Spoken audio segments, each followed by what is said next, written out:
तलाक की शरह क्यों बढ़ती जा रही है? वो क्या माशरती मसाइल हैं कि जो इनका बुनियादी वजह है? जज़ाकल्लाह। बहुत सारे असबाब हैं। उनमें सबसे पहला सबब तो ये है कि अक्सर नौजवान लड़के और लड़कियां ये फ़ैसले खुद ही कर लेते हैं और बड़ों को उस मशवरे में शामिल नहीं करते, जिसका नाम लोगों ने लव मैरिज रखा हुआ है। और वो ये समझते हैं कि अब्बा को तो कुछ मालूम ही नहीं, इन्होंने अपनी ज़िंदगी गुजार ली, ये दुनिया हमारी है, ज़िंदगी हमारी है, हम जैसा चाहें जिए, जीवन साथी खुद तलाश करें। ठीक है, इस्लाम इसकी इजाज़त देता है, आप अपनी पसंद नापसंद वालिदैन को बताओ, आगाह करो, लेकिन सारे फ़ैसले खुद न करो, उनके तजर्बात से भी फ़ायदा उठाओ। तो हम ऐसा नहीं कर पाते। अब जब लव मैरिज होती है, सफ़ेद चमड़ी, नक्शो निगार, और ये दायम रहने वाली चीज़ें नहीं हैं। कुछ सालों के बाद ज़िवाल आता है, स्किन ढलकने लगती है, जिस चीज़ को देखकर मैंने मोहब्बत की थी अब वो चीज़ नज़र नहीं आ रही, वो चीज़ें फिर दरारें बढ़ती चली जाती हैं।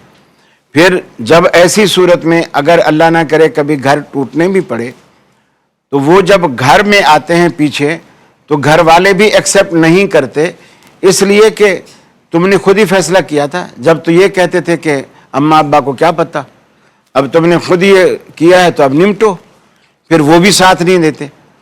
और फिर हम ये भी गलतियां करते हैं कि छोटी छोटी बातें जो घरों के अंदर हो जाती हैं, ये कोई अजीब बात नहीं है, लेकिन हम ये जो मोबाइल का एक फितना हमारी जेबों में पड़ा होता है, इसका हम मिस यूज़ करते हुए घर में छोटी छोटी बात की इतला करते रहते हैं। आज उसने यूँ कहा, आज उसने ये कहा, आज उसने वो कहा, आज घर देर से आया। ये चीज़ें मियाँ बीवी को आपस में खुद ही घर के अंदर, ना लड़की अपने बड़ों तक पहुँचाए ना लड़का अपने बड़ों तक पहुँचाए, घर के अंदर, और यही चीज़ मोहब्बत पैदा करती है और आपस में अंडरस्टैंडिंग भी आपस में इसी मामले में होती है। अब आप देखें, नबी करीम सल्लल्लाहु अलैहि वसल्लम ने एक वक्त ऐसा आया कि अज़वाज मुतहरात ने कहा, ज़ाहिर बात है आप कोई यानी इस तरह की दौलतमंद बंगले वाले जायदाद वाले ऐसे नहीं थे, अगरचे आपके पास दौलत इतनी थी कि अल्लाह ने कहा कि ऐ हबीब अगर आप चाहते हो तो मैं ओहद पहाड़ आपके लिए सोना बना दूँ। आपने फरमाया नहीं या अल्लाह, मुझे इतना दे कि सुबह खाऊं तो शाम को फिर तुझसे मांगना पड़े, शाम को खाऊं तो फिर तुझसे मांगना पड़े, इसलिए कि ये जो तुझसे मांगने की लज्जत और आदत है ये कभी ख़त्म ही ना हो। अब यही चीज़ें अज़वाज मुतहरात ने पहले देख रखी थी। अब कुछ अर्सा गुजर गया तो उन्होंने देखा कि भाई हमारे घर में फाके आने लगे हैं, ये मामला नहीं होता। अब अल्लाह के रसूल ने यकसर ये नहीं किया कि जाओ तुम्हें तलाक है और तुम्हें ये है तुम्हें वो है, दफ़ा हो जाओ यहाँ से निकल, नहीं। आपने सोचने समझने का उन्हें मौका दिया। आपने ईला किया 1 महीने का।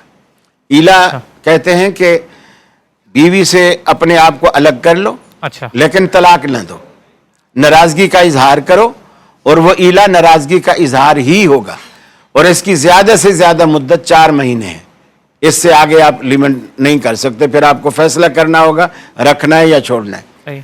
आपने 1 महीने का ईला कर लिया।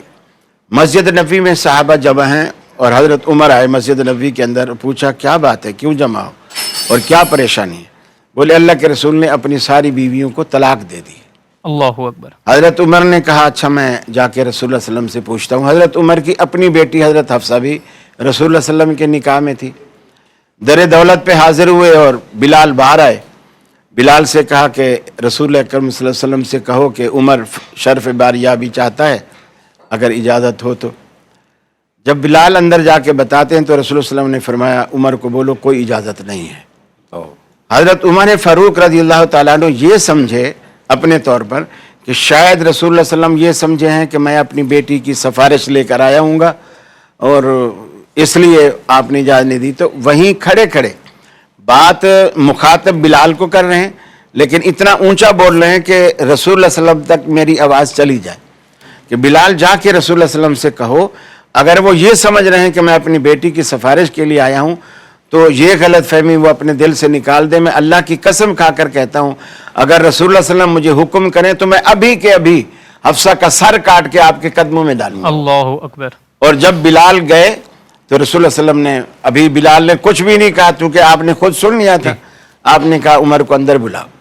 रसूल सल्लम अंदर, हज़रत उमर जब अंदर तशरीफ़ ले गए, आप एक चटाई पर लेटे हुए थे, कमर पर चटाई के वो जो पत्तों के निशान होते हैं वो भी पड़े हुए थे। एक कोने में 2-2.5 किलो के करीब जौ या कुछ गंदम मिक्स रखी हुई थी। हज़रत उमर ने पूछा, रसूलल्लाह ये क्या है?